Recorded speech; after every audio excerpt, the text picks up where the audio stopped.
நானி படம் பட்டையை கலக்கும் போது சமந்தாவோட புகழும் எங்கேயோ போயிருந்துச்சு. பாகுபலி இயக்குனரோட படம் அது.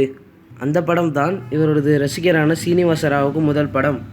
அதுக்கு முன்னாடி சமந்தாவோட படத்தை அவர் பார்த்ததே கிடையாது. ஆந்திராவோட ஓங்கல் பகுதியில் வசிக்கிறவர் தான் இவர். நானி படத்துக்கு அப்புறம் சமந்தாவை படம்னா தேடி தேடி பார்க்க ஆரம்பித்தார். கட்டுனா சமந்தா மாதிரி உள்ள பொண்ணை தான் பார்த்து கட்டணும்னு சொல்லிட்டு அடம் பிடிச்சிருக்காரு. சமந்தா பிறந்த நாளுக்கு சீனிவாச ராவ் கேக் வெட்டி கொண்டாடுவார். அந்த அளவுக்கு வெறித்தனமான ரசிகர். இதை ஏதாவது ஒரு ஹோட்டலில் பார்ட்டி வச்சு கொண்டாடுவாராம்.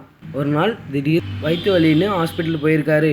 அந்த மருத்துவ சோதனை முடிவில் இறப்பை கேன்சர்னு தெரிய வந்தது. அப்படியே அதிர்ந்து போயிட்டார் சீனிவாச ராவ். குடும்பமே நொறுங்கி போச்சு.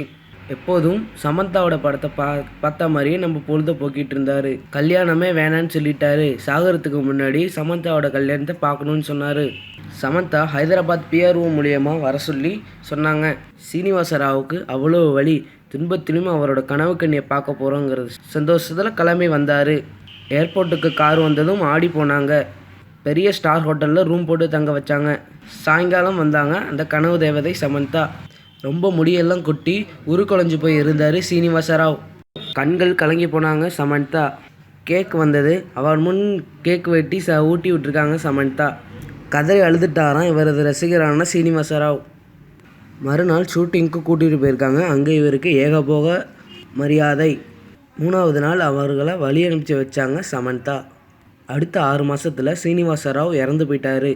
இந்த நியூஸ் கேட்ட சமந்தா, இதை கேள்விப்பட்ட சமந்தா கேரமன் வேன்லேயே உட்காந்துக்கிட்டாங்களாம். 2 மணி நேரம் கழித்து தான் வெளியே வந்தாங்களாம்.